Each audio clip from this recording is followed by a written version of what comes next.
everyone. Sport Tech Daily's episode with Pete Roberts. He's been in the sport tech industry for over 20 years now. Thanks for coming on, Pete. How are you? Yeah, good, mate. Thank you. Appreciate your time. No worries. Well, look, I guess first let's start off with yourself. You know, you've been in the industry for a while, so tell us a bit about your background, your education, and how you first got into footy. Yeah, so I started a Bachelor of Multimedia at Swinburne University all the way back in 2000.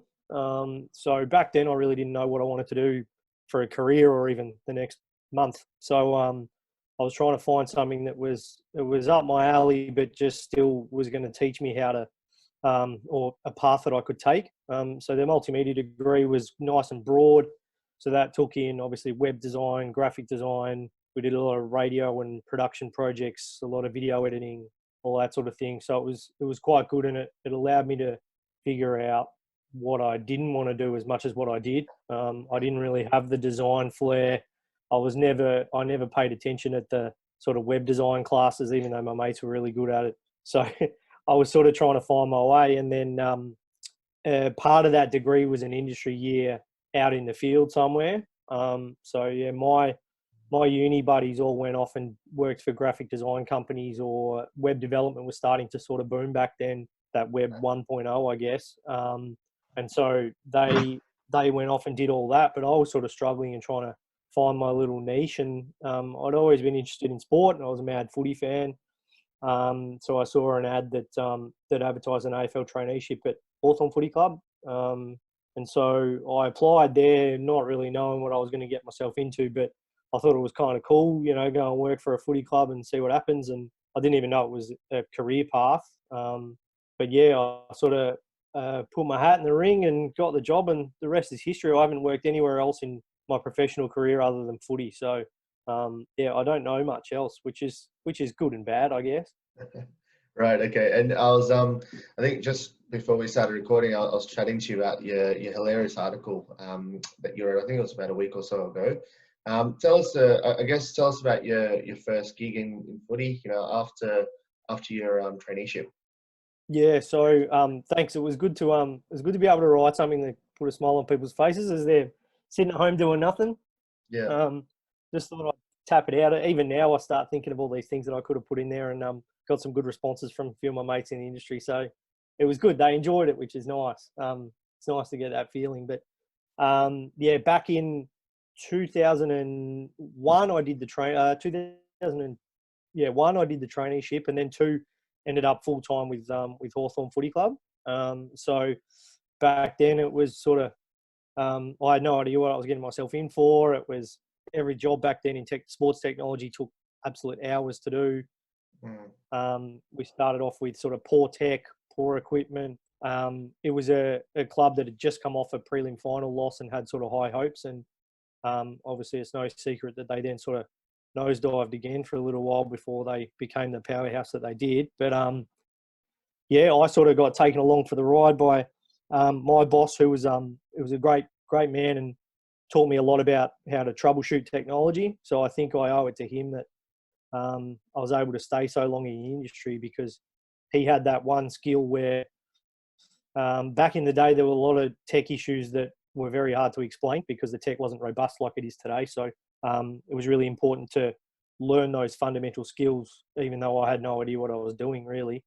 Right. So yeah, it was but yeah, the one thing you can count on, and that's why I wrote the article, the one thing you can count on in footy is that you end up with some really good stories and some really good people. And it was a good fun to even think back to those days about what we had to endure. So, you know, I think I wrote in there that my first day I got stuck in it was basically a cupboard, and I had to transcribe interviews with the players that were done in the off season by hand. So I was busy sitting there writing them in a book. Right. I don't think they ever got used, but that was my first job in AFL footy. Right. And sort of going through the 20 years, can you talk about a couple of the key, I guess, sport tech introductions in footy? Yeah, I think, well, my first year at Melbourne Footy Club, which is where I switched to in 2008, that was probably the biggest milestone, where the league had started to become quite a bit more professional in what they were trying to achieve. I think the ambition outweighed the ability a little bit, and the tech sort of hadn't caught up by then. But that was the first time I sort of realised that it was a genuine career path, and you could actually have an influence, not over the team itself, not team success, but you could actually be part of a club environment where you actually got to make some decisions and got to drive strategy, introduce new technology, help people, which I love to do. And because there was generally a technological vacuum in most footy clubs where a lot of them struggled to turn their computers on, I was able to sort of be there and be that sort of authority, and it just sort of grew from there. So, things like, I'm just trying to think back. Back then, I was in an office up with the Possums at Junction Oval. So the challenge really was to try and find solutions using whatever we had available, and small budgets, old tech, old hardware, and just try to make them work. So, the coach's box might have looked a bit of a mess, but we got by, and we sort of prided ourselves on the execution side of things and just trying to make match day as smooth as possible. Right. And then it really grew from there. So we went from 2002, it was VHS videotapes, and then only started to get sort of digital video a little bit later on, and then moved towards what we have now, which is sort of 4 angles of 4K, or 2 angles of 4K behind the goals cameras, 2 angles of broadcast vision, all of them pumped into the coach's box. We're probably one of the only leagues in the world to do that. I know the union guys do a bit of that as well, but that's how far it's come. Right. The biggest signpost along the way was probably there was a shift in philosophy of the AFL where they moved from the club sort of sorting out their own adventures, sort of all 18 teams just sort of figuring it out themselves, to a bit more of a centralised model. So that was really the turning point where our jobs got easier, even though they were getting more complex. But we'd been crying out for someone who was going into bat for the technology on behalf of the clubs at the AFL level, and that finally happened, which was good.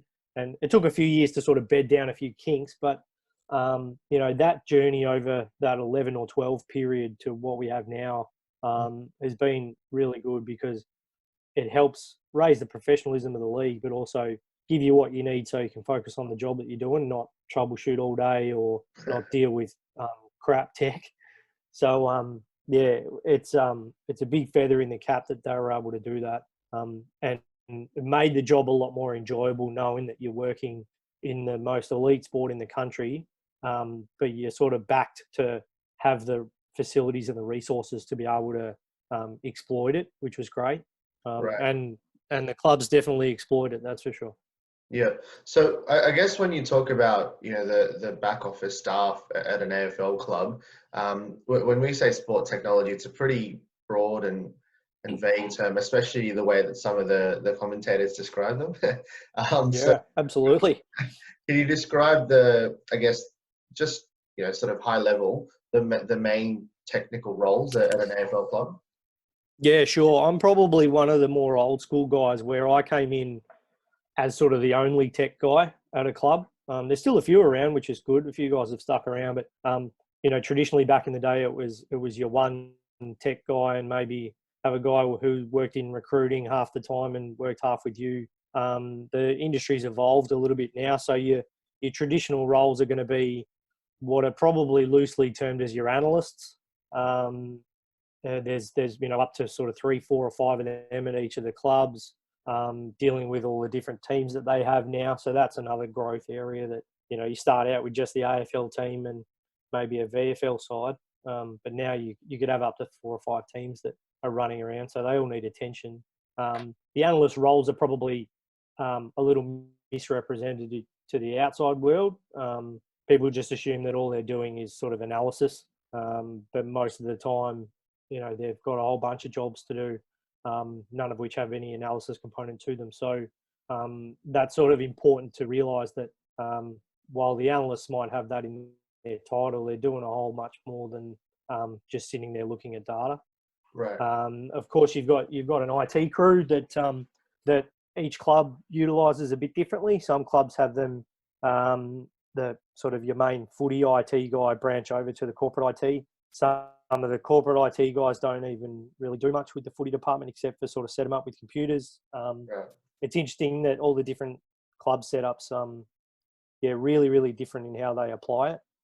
And then there's usually some sort of manager who ends up at part analyst, part sort of overseer of the team. That was me in my final few years. And that's really good fun, sort of seeing the guys come through and being able to work together on the data projects and stuff. But and then sort of branching out, the other tech roles end up being a lot of sports science guys. Again, they come with sort of different skill sets. Some will be ultra technical, some will be, mainly just your fitness sort of component or your gym component. And so every club does it quite differently, Right. which is a really good thing to see. Everyone has different priorities. It's sort of shared from the head coach and the head fitness guy as to how they carve up the pie, I guess. And Right. then the final piece is probably just the recruiting side of things. A lot of data guys in there now, which is great. So I think I mentioned to you, maybe it was via email a couple of days ago, but I was rewatching Moneyball. I think it was this weekend. Love that movie. Yeah, and I think it's widely sort of understood that AFL is probably, at least in terms of the the data community, in terms of the armchair analysts as you refer to them, AFL is probably the most advanced in Australian sport. But I guess when I think back to Moneyball, I think his name is Peter Brandt. He comes into that club with Brad Pitt, and he's the sort of nerdy sort of software developer type guy that comes in, and the mathematician that just starts telling everyone what to do. Like, are there any people like that in AFL clubs or AFL HQ at the moment, or is that still very much the I guess the dream of what could come into clubs? Oh no, it's heading that way. There are a lot of sharp minds at the clubs. You just don't necessarily hear about them because on that front they're so private about what they do and how they do it. So yeah, I know a couple of guys who graduated from that sort of hobbyist community in the AFL to full-time work. Some of the hobbyists do it and they don't have any ambition to work for a club, which is fine. Others are doing it because they have a passion for it and if given the chance would love to work and ply their trade that way. But yeah, AFL is an interesting one because someone like Jonah Hill coming into a baseball club, it would be a lot different at AFL level, purely because I wrote in the article the complexities of the sport itself. Traditionally, obviously, footy clubs are run by a coaching group rather than a managerial group like baseball, I guess, is. The coaches sort of wouldn't hand the keys to someone from outside necessarily to make a lot of those decisions. They would form part of those decisions, and there's a lot of guys on the data side working in recruiting now, which is probably where you can get quite an edge because it's a very inexact science. And if you can get a 2% gain, you might pick one guy over another and they end up a 200 gamer sort of thing. But, that just forms a part of the puzzle. It doesn't allow you to just bring someone in who makes a lot of decisions, I guess. And that's what clubs are getting a lot better at. They're using these guys from the data side and the resources they have to just help form an opinion. They don't have to make the final decision, but they just form a piece of the puzzle, and you just make your educated guess as to how you want to go about things. Same as coaching. Right. Okay. Well, look, I guess the other thing, coronavirus, it's the topic on everyone's mind at the moment.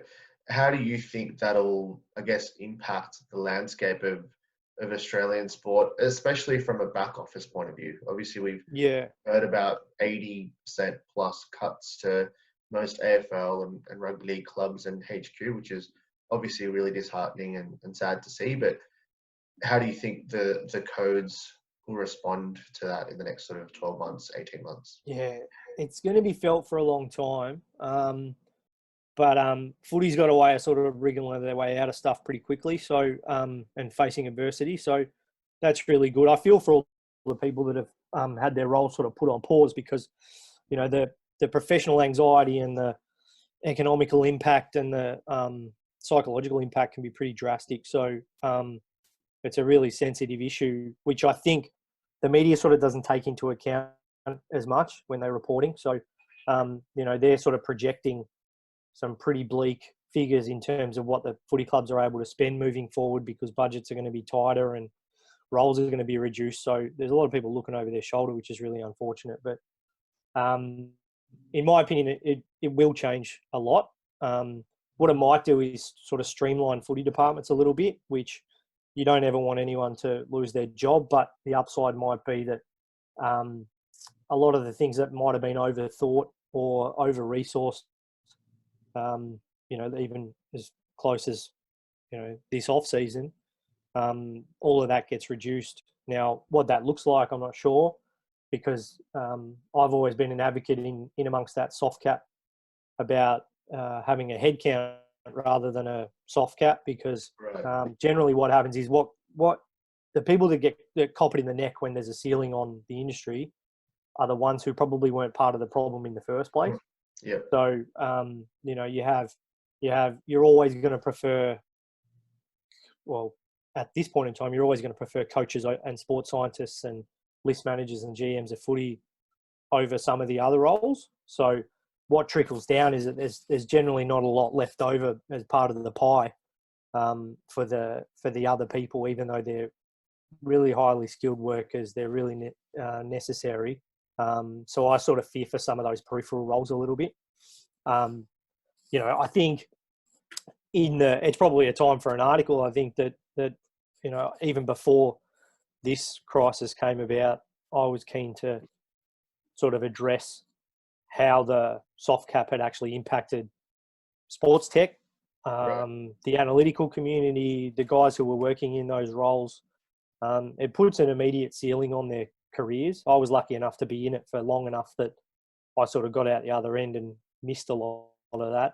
But anyone starting out in the industry now is faced with an immediate roadblock in terms of career progression or salary progression, where it becomes quite a tricky scenario about doing the maths as to whether it's worthwhile pursuing.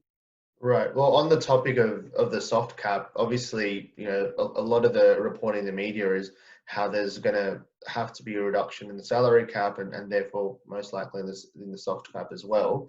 Which area within sort of sport technology in the footy club environment that you've been part of, which area do you think will be the most resilient to that, or which area could potentially grow even though there'll be a reduction in the cap? Yeah, it's going to be interesting because I think the equation is going to be personnel over software potentially, or hardware, which is, it's going to be great to see how that sort of trickles down. But I think ultimately, if you've got the right people, you don't necessarily need a whole bunch of tools, in terms of the tech. But the one thing that will always stand up is obviously your vision products, because that's your best coaching tool outside of playing games. And the players can't, you can't train for, 12 hours a day. So there's a lot of hours to be able to educate them using technology. But the best way to educate them on how to play and how to improve is using vision of training and matches. So your software packages that do that, your sports codes and Huddle and a few of the other tools that are used around the industry will always be around. Yeah. Those companies are going to find it hard to sort of maybe improve their revenue on the existing teams, but that's a challenge for them moving forward. And then the only other thing that's always going to stay the course is probably the athlete management side of it. So nearly legally, you have to have somewhere to do your medical records and stuff, but then most of those have grown to having data from all your department intertwined. We've started to see it move towards data visualization inside there. Your one-stop shop for all of your data that's rock solid in a footy department. Those two things will be the things that stay. And then, gee, good luck if you've got anything else around the industry, because you're not going to get much out of the clubs, even though the AFL's the top level sport in the country. They're just not made of money like people think they are. So your other tools, aside from your general business tools, what you need for servers and internet access and, office suites and emails and that sort of thing. Aside from all of those, there's not going to be a lot of room for your fancy tools. So I think the one projection I have is that the sports science side of things might suffer a little bit for some of the gear that they've invested in or would like to invest in. There just might not be the dollars on the table to be able to do it, and how the industry adjusts to what they're selling. I'm not sure. It should be interesting. Right, and you also, in one of your articles, alluded to the data tug of war. Between a lot of the passionate sporting fans that are having their own, I guess, views on sport analytics at the moment, but also the privacy issues and the AFL and other sporting codes in Australia, to be honest. Just not making that data as I guess open and visible to the public as a lot of the American sports do. Do you think this might be a time of, I guess, the Australian footy codes loosening up a little bit and allowing a lot of that innovation that would be possible? Or do you think it's a sign of the times that it's only going to get stricter because there's obviously a lot more, I guess, implications on footy clubs for them to even be thinking about this stuff? Yeah, I think it's pretty low on the priority list in terms of the challenges that are being faced, even outside of what's going on now. I think, the AFL, champion data, the clubs, they've got a lot more to worry about than, what publicly available information is made available to your hobbyists. As much as I sort of argued that as much as they want this data doesn't mean that they get it. As you said, there's a lot of commercial realities in collecting it and making it available to the ones that pay for it. That the public and the fans, yes, they're a part of the industry, obviously, but there's an even smaller niche of those that want the more hardcore stuff just to tinker with. So I think the opportunity does exist right now to unleash some historical data on that community in a nice, easy format to just see what they come up with. I think it's going to hurt no one. The clubs live in the present. The media straddles the line between the past and the present in terms of numbers. But I don't think it would hurt anyone's commercial interest to let's say, grab even the 2019 season or backwards and just see what the guys do with it. Be a bit of fun while there's no games going on. So I think this would be the perfect time. But moving forward, I think my argument was more just make it easy for them to gather the information that's already public. So your box scores in the Herald Sun are great, but they're in print form or, just an image form. If whatever that is, instead of them having to collate it, manually every game and put it in a spreadsheet and then go from there, why don't we make it easier for them and just see what happens? Because there might be guys that emerge that can end up working at Clubland. That'd be fun. That'd be a good little pathway and make people realise that it is a legitimate sort of path that they can take if they want to. Right, and you've been in the Australian football landscape for close to 20 years. I guess during that time, A, what was your highlight, and B, as we stand today, like what would you love your involvement to be in the game in the next sort of couple of years? Yeah, I think there's a few highlights. It's hard to even think about sort of any main ones. Obviously, I didn't have much success in terms of team success. I've had one final series in my whole 20 years, which is interesting. Wow. But yeah, obviously that was a bit of fun watching everyone go bananas in those first two MCG finals in 2018. Yeah. I've absolutely never seen anything like it. It was really cool. But I mean, the one thing that I'd always done as a professional was not tie my success to team success, because ultimately I don't have a lot of influence over that. It's just about doing your job the best you can. You can have a good year in a year where you finish last, but you need to be comfortable that you're doing your job properly, and the team success is sort of out of your control. So, that's a really important thing to remember that I try and teach anyone coming through. That unless you've got a direct influence on how the team's going to go out on the field, don't tie it together. But there's a few highlights, but I think the biggest one for me was the 2018 and 19 seasons. We'd assembled like a really good football technology crew, the analysts and guys that were working at the other clubs, the VFL clubs and AFLW. We introduced a pathway program for young sort of interns who wanted to get into the industry. And just the way that we all worked together.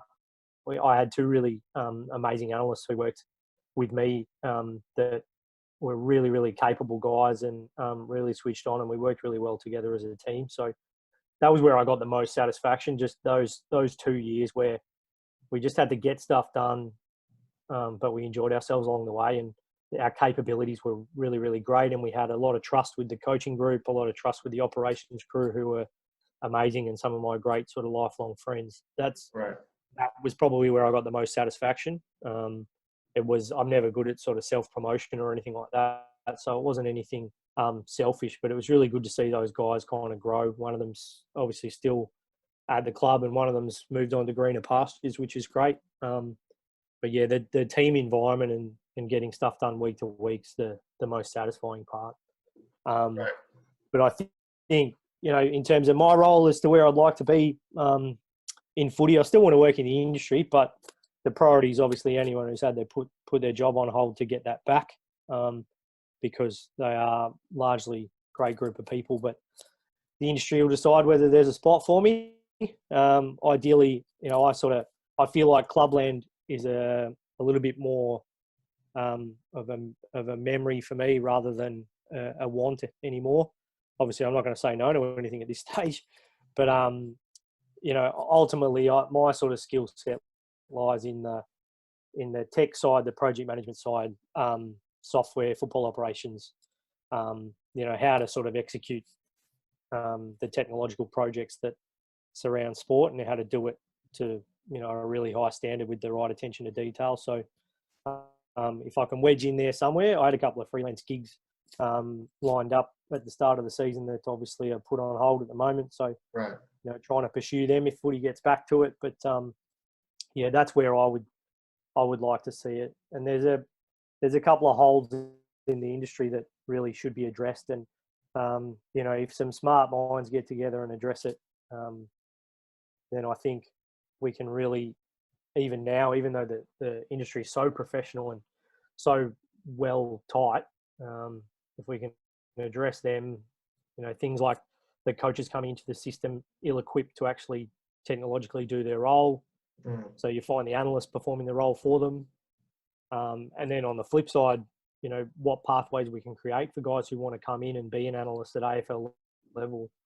You know, a lot of teams are doing an internship program, which is great. Whether we need to create one that can, that's even before they get into Clubland, what they can learn before they land anywhere, what skills they can gather, you know, as a uni student, even a year 12 student, you know, what can they be equipped with before they set foot in a building, you know, to really hit the ground running and make a really good fist of it. Yeah, those are the things that I'm really interested in. Cool. All right. And I think we've spoken a bit about, you know, the impact on the industry with everything that's going on, but, and look, I assume it's only going to be more difficult, but what advice would you have to someone that's looking to enter the industry within sport tech in Australia? Probably reconsider your position at this point in time. I think, no, I think it's still a legitimate career path, but it'd be important to be on the pulse with what's going to change after this sort of subsides. I think the landscape will change, and the industry had moved towards more specialised roles, and I think what's going to happen is it may move back to trying to find the high bandwidth individuals that can absorb a lot of jobs, a lot of work, can branch across a range of departments in a footy department, I guess. So can your analysts just be analysts for the coaches anymore? I'm not sure. Are there now going to be roles that sort of manage a team across a whole footy department? So they go across recruiting, sports science, operations, coaching, obviously, you know, game style, game plans. I think those roles might be actually more highly sought after when over the past 5 years that had started to be less of a priority. and that's why I sort of ended up a casualty of that. But in terms of young guys coming through, there's probably two main things. Your attitude is the most critical thing. Your ability to dedicate whatever time you're given and whatever opportunities you're given to just making the most out of what's available to you. We had an intern, for want of a better word, come into the club in the last couple of years, and I've never seen anyone, make the most of their opportunity more than he did, just by being available, saying yes to everything, just getting stuck in. Now, you clearly have to have a natural aptitude for the work that you're doing. But ultimately, if you've got a reasonable base and then your attitude is your starting point, then you're going to probably succeed. There's a lot of guys out there who think they've got it figured out before they step foot in the building, and that's a real danger. Trying to just come in and play a role, absorb as much as you can, learn as much as you can is the big thing.